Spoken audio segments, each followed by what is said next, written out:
आज तक आप लोगों ने नहीं देखा होगा, लिखित है, जिन लोगों को इंटरेस्ट है वो पृष्ठ 326 पे देख सकते हैं कि लोग कहते हैं कि साहब ये समुदाय जिसका पूरे समुदाय मानहानि अपमान हुआ है वो 13 करोड़ का समुदाय है, और उस 13 करोड़ में दूसरा वाक्य कहता है कि कम से कम 10 कास्ट और सब कास्ट हैं, उसकी सूची दे रखी है, और तीसरा वाक्य कहता है कि ये सब कास्ट और सब कास्ट समान नहीं है।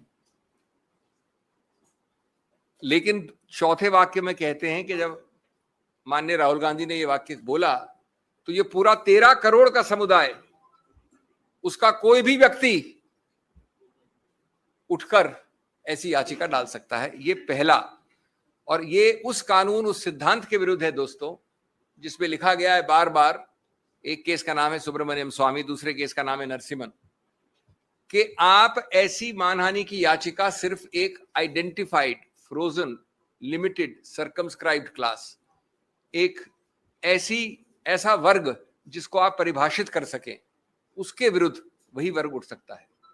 दैट इज, हमने पहला मुद्दा उठाया। दूसरा मुद्दा, माननीय उच्च न्यायालय ने एक बड़ा अजीबोगरीब वाक्य दिया है, पूरा एक पैराग्राफ इसके ऊपर लिखा है, जो ये दोनों चीजें आज तक नहीं हुई, 13 करोड़ वाली भी और जो अब मैं बोलने जा रहा हूं। कहा है कि भाई ये मॉरल टर्पिट्यूड भी है, अत्यंत गंभीर है, अत्यंत भर्त्सना योग्य ऑफेंस है।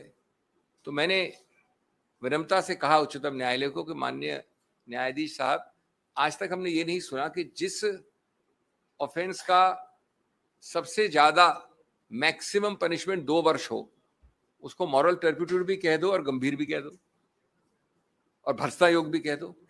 फिर हमने बताया कि इस पूरे आईपीसी में, जिसमें के सैकड़ों ऑफेंसेस हैं, उनमें 22 ऐसे प्रावधान हैं जिसमें सिर्फ 22 जिसमें सिंपल इंप्रिजनमेंट है।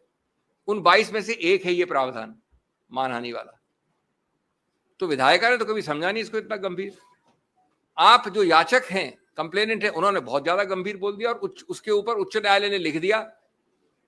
तीसरा, ये बेलेबल है। बेलेबल का मतलब ये नहीं होता कि बेल मिल जाए, बेल मतलब होता है कि बिना कोर्ट जाए आपको पुलिस बेल दे सकती है। ये सिर्फ कम जघन्य अपराधों के लिए ऐसा प्रावधान होता है। नंबर 4, नॉन कॉग्निजेबल है। जैसा आप जानते हैं कि थोड़ा भी ज्यादा अगर गंभीर या जघन्य अपराध है तो पुलिस अफसर बिना वारंट के आपको गिरफ्तार कर सकता है। नॉन कॉग्निजेबल मतलब होता है वो अपराध जो कम जघन्य है, कम गंभीर है, उसमें आपको वारंट चाहिए, आप जाके किसी को पकड़ नहीं सकते। और उसके ऊपर कंपाउंडेबल 2 तरह के होते हैं। एक होता है कि अगर हमारा झगड़ा हुआ तो हमने प्राइवेटली कंपाउंड कर लिया, 2 निजी रूप से इंडिविजुअल ने, स्टेट नहीं आता उसमें कहीं।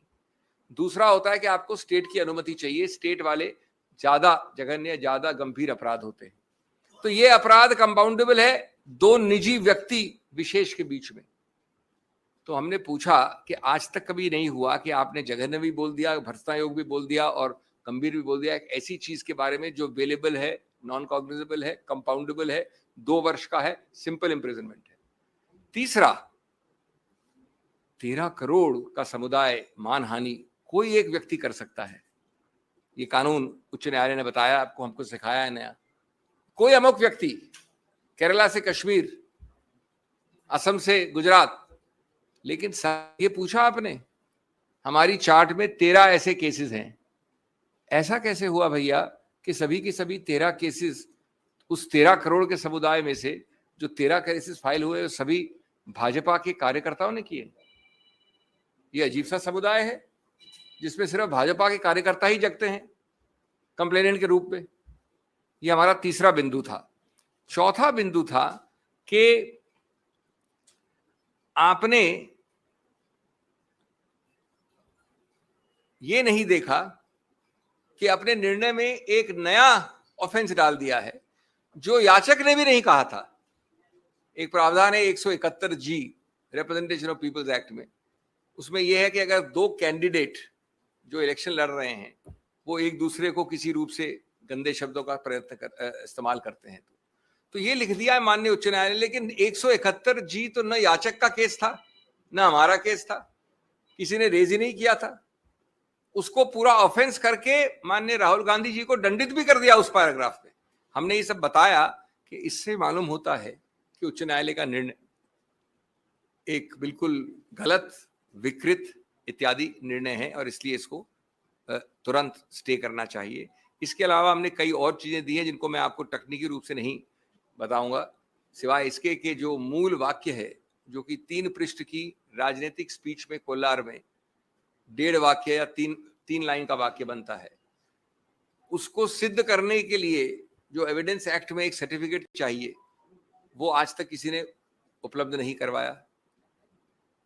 तो प्राथमिक रूप से ट्रायल कोर्ट ने कन्विक्ट कर दिया श्री राहुल गांधी को, लेकिन स्पीच अभी तक कानूनी रूप से सिद्ध नहीं हुई है।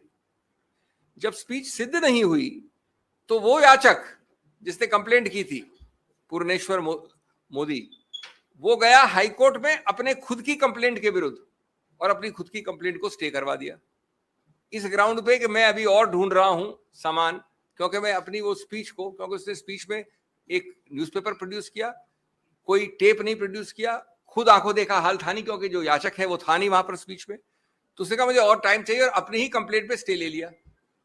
1.5 साल बाद जब उसने अपनी ही कंप्लेंट का स्टे हटाया और ये कन्विक्शन लिया, तो ये नहीं बताया कि उस 1.5 साल में उसने नया क्या ढूंढा था जिस कारण से उसने स्टे लिया था। कोई नया तथ्य नहीं निकला था। तो एक प्रकार से कन्विक्शन दिया गया है एक ऐसी कंप्लेंट में जहां ये वाक्य सिद्ध ही नहीं हुआ है एविडेंस एक्ट के नियमों के अनुसार। जब ये दिखा कि ये सिद्ध नहीं हुआ है, न उसमें किसी आंखों देखा हाल है, न टेप है, टेप को आपने सर्टिफिकेट अंडर 65B के अनुसार सिद्ध नहीं किया है, इत्यादि इत्यादि। तो 5वां बिंदु, इन्होंने एक व्यक्ति को खड़ा किया, गणेश विज है उसका नाम, जो बीजेपी का काफी उच्च स्तर का कार्यकर्ता है, सांस्कृतिक विभाग का अध्यक्ष है। उसका नाम कंप्लेंट में नहीं है, उसका नाम विटनेस लिस्ट में नहीं है, वो कभी आगे आया नहीं। 1.25 साल कंप्लेंट के बाद, 1.25 साल होता है 1 महीना, 1 साल 9 महीना, उन्होंने इसको खड़ा कर दिया बीजेपी कार्यकर्ता को कि मैं वहां था खड़ा हुआ, मेरी आंखों देखी हाल है, मैंने स्पीच सुनी थी। तो जिसको हम कहते हैं अंग्रेजी में वर्थलेस विटनेस, उस विटनेस का कोई भी आप उसके ऊपर आप आधार नहीं कर सकते, आधारित नहीं कर सकते अपने कन्विक्शन को। इसके अलावा कई और मुद्दे हैं। एक मुद्दा जो पूरी तरह से देखा भी नहीं उच्च न्यायालय ने, कि आप कब तक जो जनता, जन समुदाय है वायनाड का, उनको वंचित रखेंगे एक चुनावित व्यक्ति द्वारा। ये कानून में एक मुद्दा है, मैं सिर्फ राजनीति की बात नहीं कर रहा हूं, कानून में ये अहम मुद्दा माना जाता है कि क्यों आप कन्विक्शन स्टे करें। 7वां मुद्दा जिसपे बहुत अहमियत दी है, जो ऑर्डर में भी आप पढ़ेंगे शाम को, जो ऑर्डर आएगा, तो हमने बहस की थी कि अगर 1 साल 11 महीने और 29 दिन का दंड होता तो पर्याप्त नहीं होता इस डिस्क्वालिफिकेशन के लिए। यह आवश्यक है कि 2 साल का हो, नहीं तो डिस्क्वालिफिकेशन लागू नहीं होता। अब रोचक बात यह है कि 2 साल इस दंड के लिए मैक्सिमम है, और आज तक जिन लोगों को इसका अनुभव है वो जानते हैं कि 2 साल का कभी भी दंड जो मैक्सिमम पनिशमेंट होता है नहीं दिया गया है। लेकिन उसको छोड़िए, अगर आपको मैक्सिमम पनिशमेंट देना है दंड, तो जो आप सेंटेंसिंग की कार्रवाई कन्विक्शन की कार्रवाई से अलग होती है। मैं पहले कन्विक्ट कर दूंगा आपको, उसके बाद मेरे को अलग एक सुनवाई करनी होती है सेंटेंसिंग में। तो माननीय जज ने कहीं ये कोई कारण नहीं दिया, कोई औचित्य नहीं बताया कि क्यों हमने आपको 2 वर्ष का मैक्सिमम, अधिकतम दंड दिया है। अगर उन्होंने कोई कारण नहीं बताया, 15 मिनट में सेंटेंसिंग, राहुल गांधी जी गए थे कोर्ट, तो अगर आप कारण नहीं बताओगे तो उसका आधार नहीं होगा, तो 2 वर्ष कैसे आपने लागू किए एक साथ। 8वां, उन्होंने कहा कि ये तो हैबिचुअल ऑफेंडर है। हमने चार्ट दिखाई, 13 केसेस में 1 में भी कन्विक्ट नहीं हुए राहुल गांधी जी, 1 में भी। सबके सब 13 केसेस बीजेपी कार्यकर्ताओं द्वारा हैं। मैं आपको एक केस कार्यकर्ता द्वारा फाइल करके मैं कह दूंगा कन्विक्ट हो आप। एक 14वां केस है जिसपे कन्विक्ट नहीं हुए, राफेल का कंटेम्प्ट है, जहां मैं पेश हुआ था, वहां पर अपॉलॉजी मान्य है, वहां भी कन्विक्ट नहीं हुए। और वो राफेल वाला वक्तव्य 14 नवंबर 2019 का है। ये वक्तव्य जो कोलार में हुआ वो 14 अप्रैल 2019 का 8 महीने पहले का है। तो आप कोलार के लिए कन्विक्ट नहीं कर सकते एक ऐसे वाक्य के आधार पे जो 8 महीने बाद हुआ। इस प्रकार के मैं आपको कई और मुद्दे दे सकता हूं। इसका मूल उद्देश्य क्या है? मूल उद्देश्य है ये बताना कि ये कन्विक्शन हमारा पूरा विश्वास और आशा है, हमारा हौसला है कि निकट भविष्य में ये कन्विक्शन इक्विटल में बदल जाएगा। अपील इसकी चल रही है, कन्विक्शन की बात कर रहा हूं। तब तक, जब तक ये चलती है, तब तक आप किसी व्यक्ति को डिस्क्वालिफिकेशन के आधार पर निष्कासित कैसे रख सकते हो, उनका स्थान रिक्त कैसे रख सकते हो? उनको जितने लोगों ने, आप जानते कितने लाख लोगों ने उनको चुनावित किया, उनको आप वंचित कैसे रख सकते हो इस पद से? और इसलिए बैलेंस ऑफ कन्वीनियंस चाहती है कि ऐसे केस में आपको स्टे करना चाहिए। हमारी दलील मान के उन्होंने स्टे किया। अब अंतिम बात हिंदी में, अगर जरूरत होगी तो मैं संक्षेप में अंग्रेजी में बोल सकता हूं। उसमें ऑर्डर जो शाम को आएगा उसमें उन्होंने 2 लाइन जरूर कही है कि अगर श्री राहुल गांधी को जो उच्चतम न्यायालय का आदेश है उसका आभास होता तो शायद वो और रिस्ट्रेंट रखते। इसमें मैं आपको 2-3 चीजें विनम्रता से कहना चाहूंगा। आप मूल मुद्दे की बात करिए, जो कन्विक्शन स्टे है उस पर आप बात नहीं करना चाहते हो, इसलिए आप ये 2 वाक्य को ऐसे पढ़ रहे हो जैसे कि उच्चतम न्यायालय ने कुछ कहा है। मूल मुद्दा है कि आपने स्टे करना है कि नहीं कन्विक्शन को, और वो स्टे हो गया है। दूसरा जो ये जिक्र है इसका, उसमें ये लिखा है कि अगर ये राफेल वाला ऑर्डर पहले आया होता, ये तो हम दोनों की बात मानी हुई बात है कि राफेल का ऑर्डर 8 महीने बाद आया था, तो इसलिए उसका कोई लागू होने का सवाल नहीं उठता। बार बार निचले कोर्ट्स में भी ये प्रयत्न किया गया, सीधे या परोक्ष रूप से, कि श्री राहुल गांधी माफी मांगे। आज की बात नहीं कर रहा हूं मैं, निचले कोर्ट्स की बात कर रहा हूं। क्यों?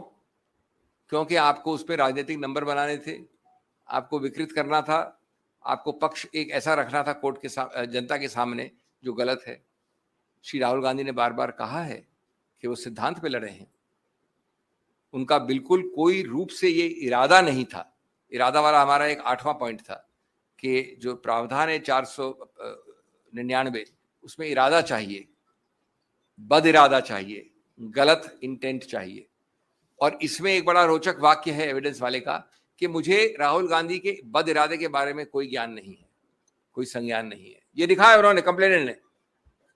तो हमने ये कहा कि जब ये है सिचुएशन तो आपको किसी रूप से ये कन्विक्शन स्टैंड नहीं होना चाहिए। हमारी दलील मानी गई, पूरी तरह से बहस दूसरी तरफ से भी हुई थी, इसलिए ये बहुत ही संतुलित ऑर्डर है। जैसा मैंने कहा, ये विजय है लोकतंत्र, गणतंत्र की, लोगों की, सिद्धांतों की, संविधान की और कानून की। बहुत बहुत धन्यवाद।